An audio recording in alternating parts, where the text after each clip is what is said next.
ladies and gentlemen. Welcome back to Midnight Therapy. I'm your host, Kat Matthews. It is great to be back with you.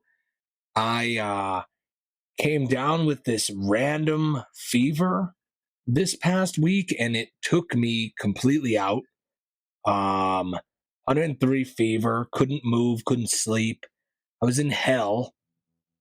So I'm very grateful to be, walking again and functioning and doing this podcast because I really didn't think I was going to make it. I'm quite the, I over exaggerate a lot. I Google symptom a lot. Everybody thinks I'm a little baby when I get sick. My family, my girlfriend, but this time it was real. Had to get on an antibiotic and a steroid, but yeah, rough week. And it was like the hottest week on record. It was like 100, no, not really, but it was like 90 degrees.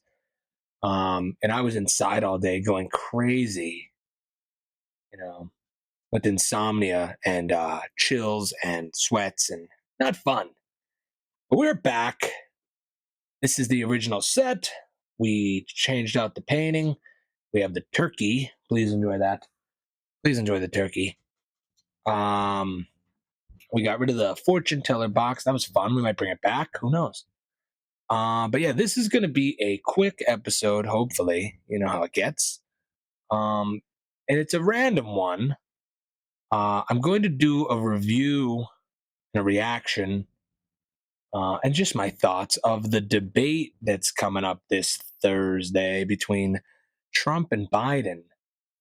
But before I do so, I wanted to lay down a few things to think about before you watch this debate. I talked about some stuff about politics in a couple videos back, but this is more of a how things work kind of thing. And I had like a revelation and an epiphany, whatever, when I was buying a lawnmower this week in my fever state.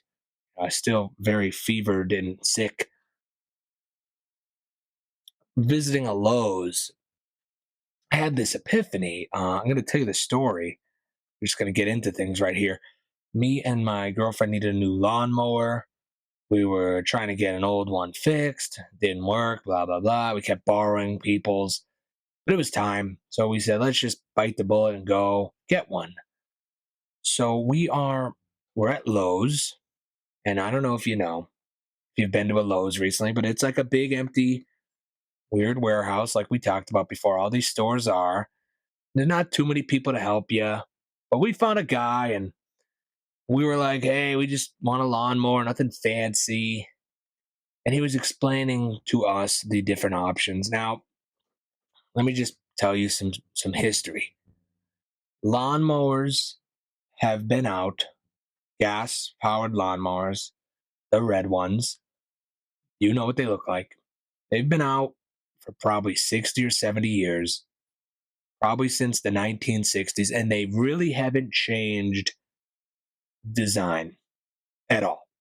So there's a motor, and it spins a blade, and there's a pull string, and there's 4 wheels, and you could adjust the height of the wheels so that you can adjust how high you cut the grass, and that's it. That's standard. Now there's an option where it will like assist you, where the wheels are powered. That's like an option. Not all of them come with that, but a lot of them did for a long time. So we go there, and we're like, we just want your basic lawnmower. So he points us to one. It's already built. He goes, you can take it right now. It's like 270 some, 280, whatever. But you could not adjust the height of the wheels. The wheels were just standard. So you couldn't, change that if you had to go over like rocks or anything, So he then explained that you have to go 2 models up to get that feature. And I was like, what? And I have a fever at this point. I'm irritable and delusional. And I haven't slept in 3 days. So I said, that's pretty standard, isn't it? And he's like, yeah, well, it used to be. It used to be pretty standard, but now it's 2 models up. If you want it to pull you, if the wheel assist, that's 5 models up. So instantly I was triggered. Instantly I became an old man and got annoyed. And said, this is a scam. Craftsman is a scam. This is outrageous. That guy said, well, what are you going to do? Like I expected. So we ended up going a couple models up because we needed the wheel adjust. Obviously, I wasn't going to let it go. So my brain started going down the rabbit hole, the fever induced rabbit hole of how we are getting screwed. And somehow I related it to the election and this debate. So I'm going to tell you those thoughts. And just remember, it all came from a lawnmower. And begin. We have been getting screwed for so long. Now, I'm going to talk about the first way we're getting screwed. De-engineering is what I'll call it. I don't know if there's a real term. But where things were designed to a certain point at a given point, and now they are purposely or purposefully designed worse. You know, for whatever reason, maybe to create multiple models or like I said, the illusion of choice, which we're going to talk about a lot, the illusion of choice. They gave me an illusion of choice. You know what they did with the lawnmower? They gave me an illusion of choice. They said, this model has nothing and this model has everything. And what does the human psyche do? It picks the middle, picks the third. So I picked the third model is your standard model. The first is two models below that. And then the other one is over engineered. Like it might have a bottle opener on it or a cup holder. And then they go, look, this one has the cup holder. And then the rich people buy that. And the very poor people buy the horrible number one. And then the average people or the normal people or whatever you want to call it buy three, which is really one. And that's what's going on, ladies and gentlemen. It's de-engineering. The 50s cars. I was just at a car show right before I got plagued with whatever I had. I went to the Father's Day car show. It was great. It was great. Saw a lot of great cars. I love going to those. My dad and uncle love going to those car shows. And you always wonder why. Like, why do people like going to these car shows? It's because those things, those vehicles were built to last, and they were built with extreme detail, and artists made them. They designed everything down to the radio, the mirror, the grill. They changed designs every year. It was like it was a competition, like whatever brand had the best designs. It was important. People cared about that. Colors of the car, how it sat, the headlight design, everything was thought of. That's why I think these people go to these car shows to like look at them like almost like art, like an art museum or an art gallery of a time gone by. Now the cars come with less features than they did in 1950. You think that's on? You think that's on accident? No, they are stripping every type of thing down, every option. They're calling everything a feature now, and they're charging you for it. They are charging you for it. You know, it's insane how we are de-engineering things. Like things are worse now than they were then. That's why, like, you see people with like an old tool, like an old hammer, and they're like, "Oh, God, can't get rid of this. It's way better than what they have today." That should never happen. That should never. If you look at the progress of anything, the evolution of anything, it should never get worse. But it is. The products are most certainly getting worse, and they're way more money, and it is quite sad. And the reason this is happening is my next point, which is planned obsolescence, a term you may have heard. If you haven't, I will give you my most scholarly definition of it. It is when you intend to make something obsolete from the get-go, or to be soon obsolete. Let me explain.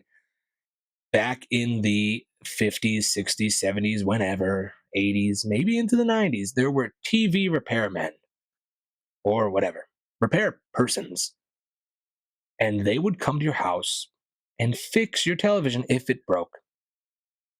Try to grasp that today. Today, you go to Walmart and you buy a $200 flat screen smart TV, You plug it in, it works. And then if it breaks, what do? Are you calling anyone? You're not. You're just going to buy another one. You're just going to buy another one because it only costs $200. Anyways, they make them faulty or not meant to last. They're not going to last on purpose so that you just buy a new one. And then your brain, you start to get conditioned into just buying a new one. Just throw that thing out and buy a new one. That's consumerism at its finest. And we are all plagued by it in America. We care about nothing. We are obsessed with having the newest and the best. Always. I always use the example of Thomas Edison and his light bulb. There's this famous Edison bulb. You can look it up. I don't know the whole story, but it's still burning to this day. Like it still works to this day, and it's over 100 years old. All light bulbs could work that way, just so you know. All light bulbs could work forever. They make them on purpose so that they stop working soon. Why? So you go and buy more.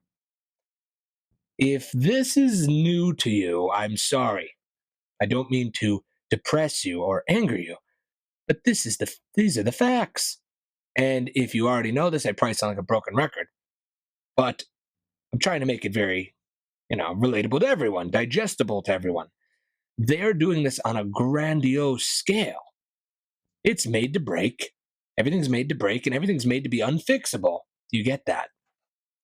It's consumerism. That's what's going on here.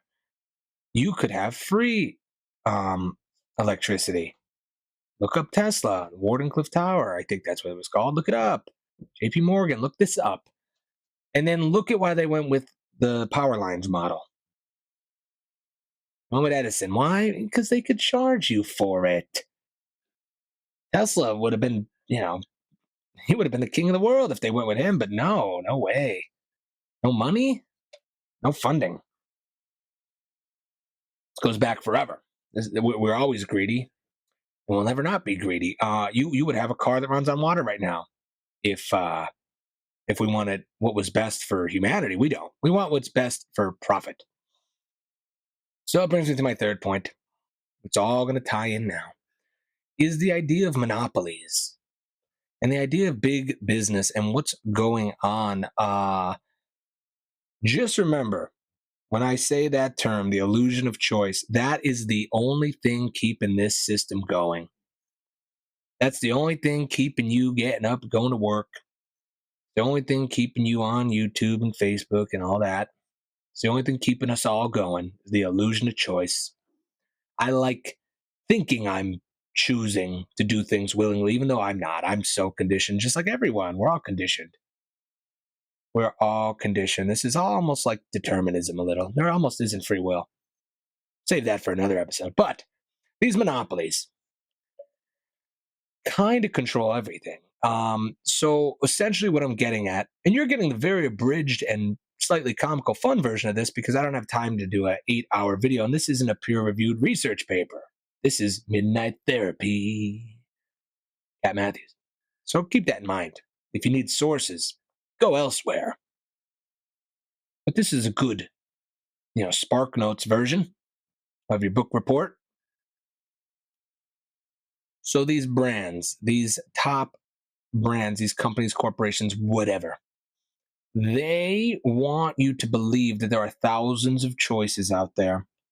What you eat, what you're on social media with, what you're watching, your entertainment, but there's not.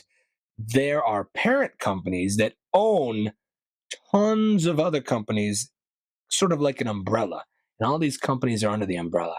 Imagine it like Russian nesting dolls. You know what I'm saying? So let's think about Craftsman for a little, because that was the lawnmower we ended up buying was Craftsman. I think the company's called Stanley Black and Decker. I think that's the name of like the stock or the full company. They own Craftsman, they own DeWalt, they own Cub Cadet, they own all of them. They own like tons of them. They all do. And these, I'm just talking about tools, like at a Lowe's and like lawn equipment. You go in there, you think you're picking, you're not. You're not picking anything. It's the same giant person and you're picking one of the puppets, like we always say. It is the same, it's like a squid, and you're picking one of the tentacles. Still the same squid. So let's look at these other companies, and I'm of course going to talk about the big three. Now, before I get into this, just so you know, this show only gets about 50 views on average, so that's why it's okay to talk about this. But if the show ever gets bigger, then this will be taken down probably. Probably not allowed to talk about this stuff. I don't know. Oh, you soon won't be able to, but you know them. BlackRock, State Street, Vanguard. If you don't, look them up. Look them up if you want to do more research. I would. But they essentially own everything. And I'm not going to get into, all the details, but if you want to go down the rabbit hole, please do. There's a plethora of information online about those three. They rule the world, and they've been called the fourth branch of government.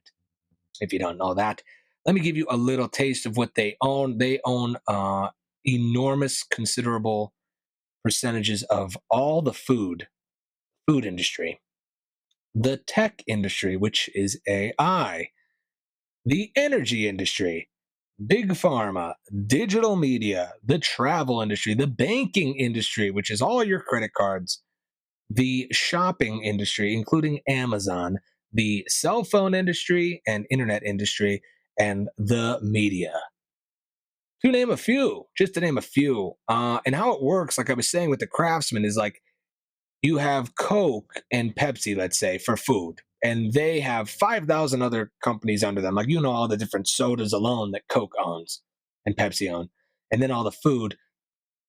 You think that's the end of the monopoly? No way. It goes all, you could trace them all back to those big three. I'll tell you that right now. Anything you want to do, Google, Amazon, Facebook, everything, you could trace them all back to that big three. So the illusion of choice goes really deep.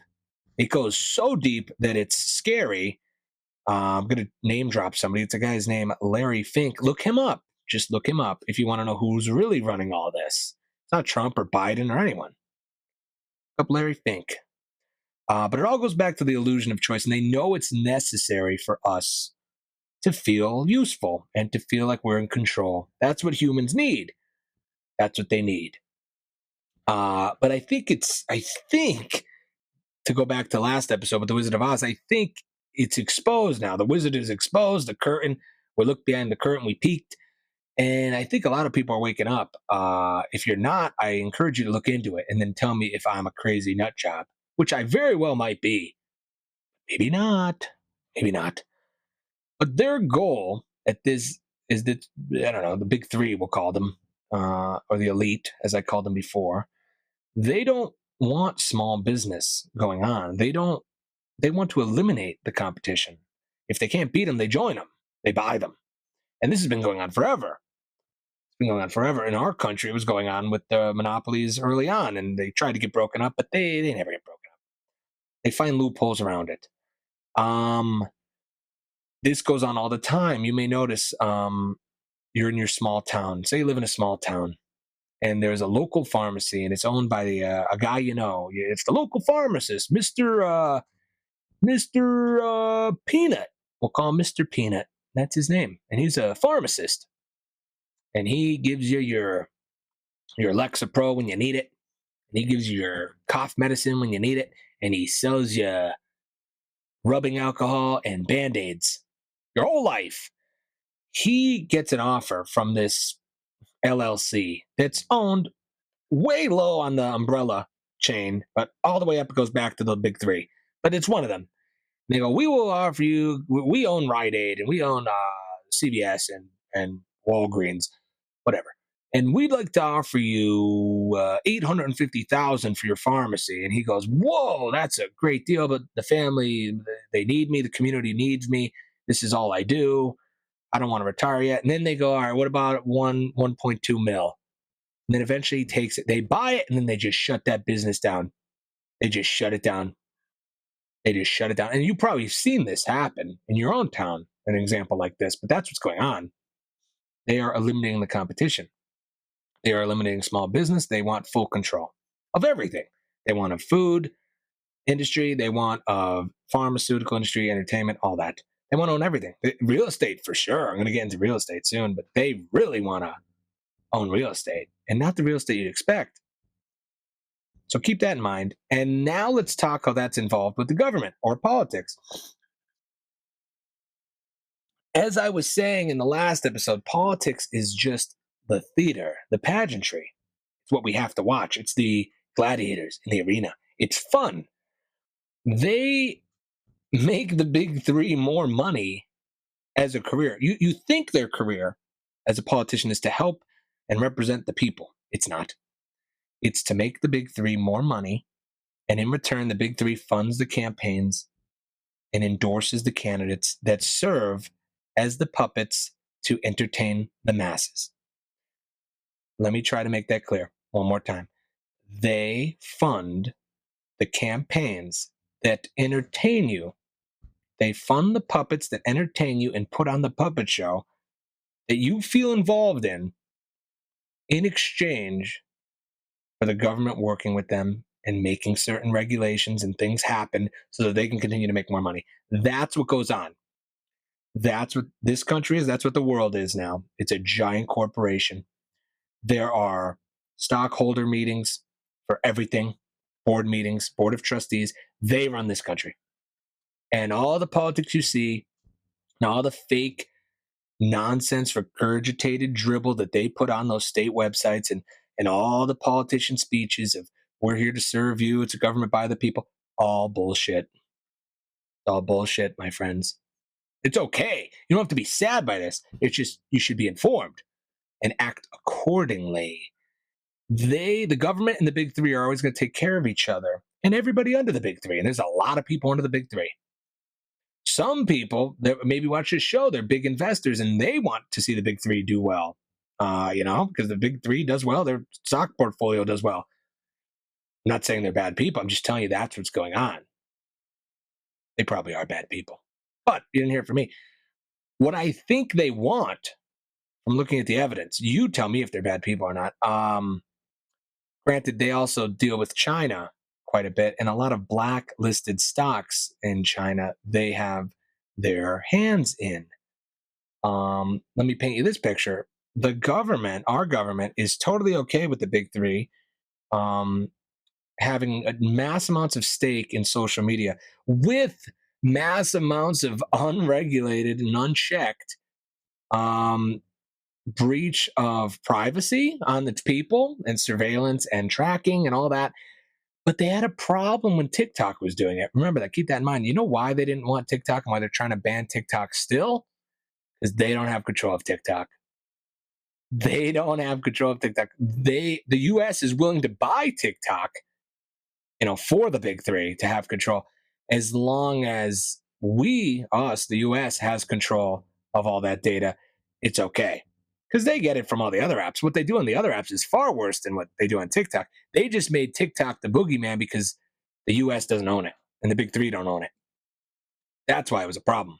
Don't kid yourself. Our apps in America do just as much, if not worse, I would say worse, than TikTok.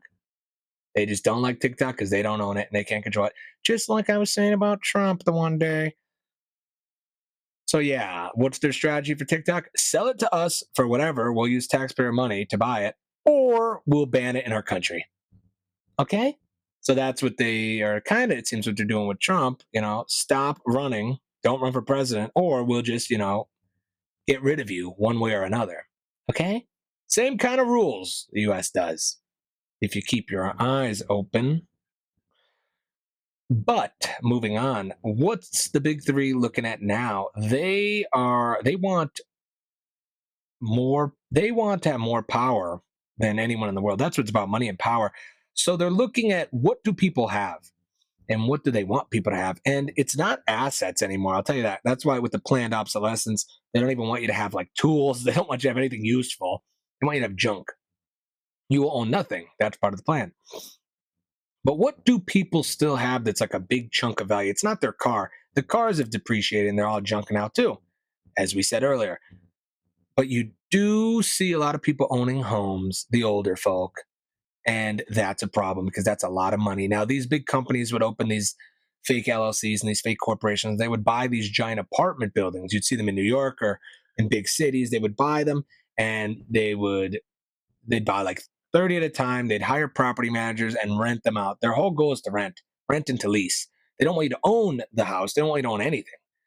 But they were doing that for a while, and it kind of eliminated like the local landlord, like the Spider-Man. Remember Spider-Man 2 and 3, that landlord, the guy with the accent. So you're late on the rent. Remember that guy? That's gone. No more letting things slide. Oh, here's apple pie. Sorry about I was late. Oh, okay. You text them. It's just these corporate landlords now, and if you don't pay, you're evicted, and they take your down payment deposit, and that's it. That's what they've been doing for a while. That's old news. But now they're coming for the single family home. Believe it or not, in your suburban areas, in the suburbs, they want like your parents' house. Now, your parents probably got the house, say 30 years ago for 80 to 100 grand. They will now pay them. These big companies will now pay them. You see the ads all the time. We'll give you $300,000 for that house. And then your parents, the boomers, they're like, hell yeah, that's insane. I 5X'd or whatever. Who knows, maybe. Now we're going to go live in the old folks' home and golf and get a yacht. And then our generation will be slaves to the big three, paying whatever they decide, at the mercy of them, whatever they decide a proper rent is per month. And it could go up, I don't know, every month. And who cares? Supply and demand. But they will own everything. They're even coming for your homes now. They don't want you to buy a home. They do not want you to buy a home. They want to buy the homes and they want to rent you the home. They want a 10X on their investment. And that's what they're doing. So keep that in mind. They're coming for your houses now. They're going to come for everything, but you will own nothing and you will be happy. You will be so well, you won't be happy, but you'll be so distracted, you'll convince yourself you're happy. And the algorithm in which the big three control will make you feel kind of happy, whether it's through big pharma or the food or through AI or through anything. It'll make you feel happy. Whether it's through Amazon algorithms, buy more junk from China, take more happy pills because it's backed by science, because we control science and we control what gets peer reviewed and what gets funded and what studies, and we control the universities. They got us. They got us from every way, every direction. They're the ones that push politicians, the big three, tell the politicians that we care about people, we care about your best interest. People need a livable wage. We need $15 minimum wage. What did that do? It allowed the big corporations that they own to pay people $15 an hour, and it starved out the small businesses because they couldn't afford to pay people $15 an hour. And then they went out, and then the big three stepped in. They want you only eating at chain restaurants, fast food, or going to like Sam's and buying their Tyson nuggets and their poison, their garbage. They don't want you going to small business. That's not good for them. It's not good for them. They want you to go back to a house that you rent, make sure the bills are on time. They want you to buy stuff on Amazon and forget about all your other debt because they own the banks and they like the interest to accrue. They like it to go up. They like you to be late. They like to have leverage on you. That's what's going on. People are the greatest product for the big three. They need us alive. They just want us poisoned, distracted, confused, powerless, sick, broke, and desperate. And we're almost there, ladies and gentlemen. We're almost there. This is a sad episode. There'll be more fun ones in the future, but this might have been necessary. Oh, man. So now let's get into this. As I was saying, one more thing. Anytime they tell you that they care about you and they looking out for you, whether it's the government or anything or a business or the big three or anyone under the big three, if they say we care about you and your well-being, it's a lie. What's that quote? Hey, we're from the government. We're here to help. Scariest words ever. It's true. They don't care about you. They don't care about your health. They don't care about your wellness. They don't care about your retirement. They don't care about your life. They don't. But they will tell you they do. And it's a big mask that they're hiding under. It's a wolf in sheep's clothing. I will tell you that. Now let's bring that full circle to the debate that's coming up. Keep all that in mind when you watch this debate. Keep all that in mind. Keep in mind what I said last week. You definitely are watching the political theater when you watch that debate. You're watching the two puppets go at it that are funded by the big three and others, and everyone under the big three for a certain reason. The reason is to make people feel comfortable in their fake choice, the illusion of choice. Well, I picked that candidate because he stands for this, this, and that. He doesn't stand for anything. He's told what he stands for and why he stands for it, and it's usually in an amount. Well, why am I saying this? Because 20 million. Oh, okay, good. And that's what's going on. And one of them, regardless of your feelings, is way more involved in that world than the other. Now, you could piece that together. One of them is taking far more advice, donations, and has way more to gain from the big three than the other. Now, you could be the judge of that. And I will make it pretty clear when you are in your 80s or late 70s when he was running and you've been in politics a long time and you earned a lot of favors and you met all these people and you've been in that dirty game for that long and they go with you because you have the most backing from those people, not because you're young and new in the face of this party, but because you have the most backing, the most favors to cash in on. That should be pretty clear. And I think it is pretty clear, where you could let other things go, like cognition and how in touch they are with the modern scope of America, and if they've done anything during their presidency or not, or how their term or their administration was going. You can let all that go because they have all the funding of the big three, and they could influence people in many ways through social media, through regular TV media. They own it all. For example, like you look at Disney, you go, Disney owns everything. They own ABC and Fox. Those are conflicting. They're still owned by the big three.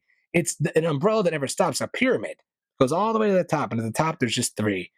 And those three are funding political opponents. They're funding the two, one more than the other, one more than the other.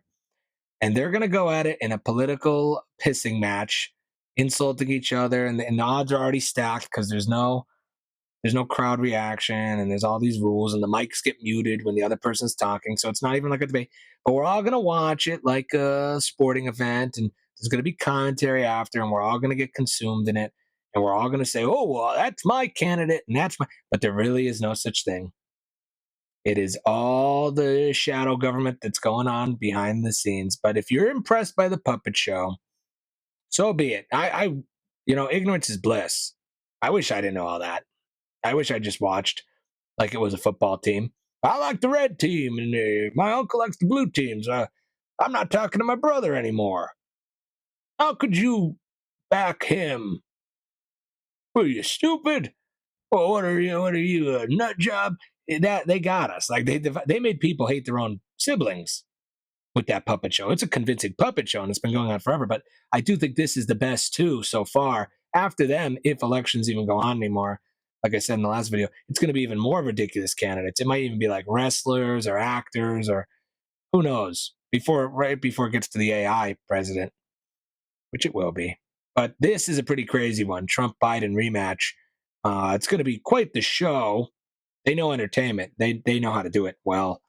They'll keep us distracted. They'll show you what they want you to see and none of what they don't. And then you all have opinions on those two candidates come Friday morning. And then I will give you a review of what I think. But in the back of your mind, I hope you keep all that I talked about in this episode. At least have a little bit of an insight onto it when you're watching and say, maybe I'm seeing through this. Maybe this is just a puppet show. Maybe I have been deceived. There's a quote, it's very hard to convince a man that he's been fooled. Very hard. But try to remember that you are an individual that has critical thinking skills and logic and reason, and that you don't have to revert back to tribalism and say, well, that's my team no matter what. And try to keep an open mind. No matter what they told you to think on your own. And really keep everything in mind when you watch that debate. Don't go into it with with a certain color hat on or a shirt or a blue no matter who or a don't blame me, I voted for Trump shirt. Like just go into it objective and calm and really watch and really think about what they're doing and then make your own opinion. Sometimes you have to unlearn and relearn some things in life, and it's hard. But that's what this show is for. One crazy rant at a time. It stemmed from a fever dream lawnmower purchase at a Lowe's. Might open a few eyes, and that's what it's all about. It's not about the money, not about me being broke. It's about providing some midnight therapy to those who need it. So that's what I do. Now let's just hope this show doesn't get, really famous. So that would be nice, but they might take this down if it gets a little famous, because I don't know.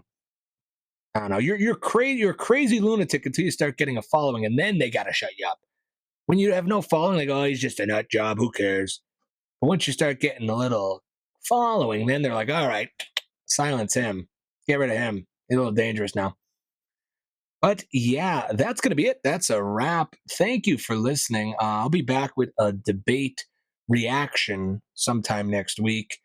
I hope you all watch it. I encourage you all to watch it. These are interesting times. Be involved, or at least pretend to be involved.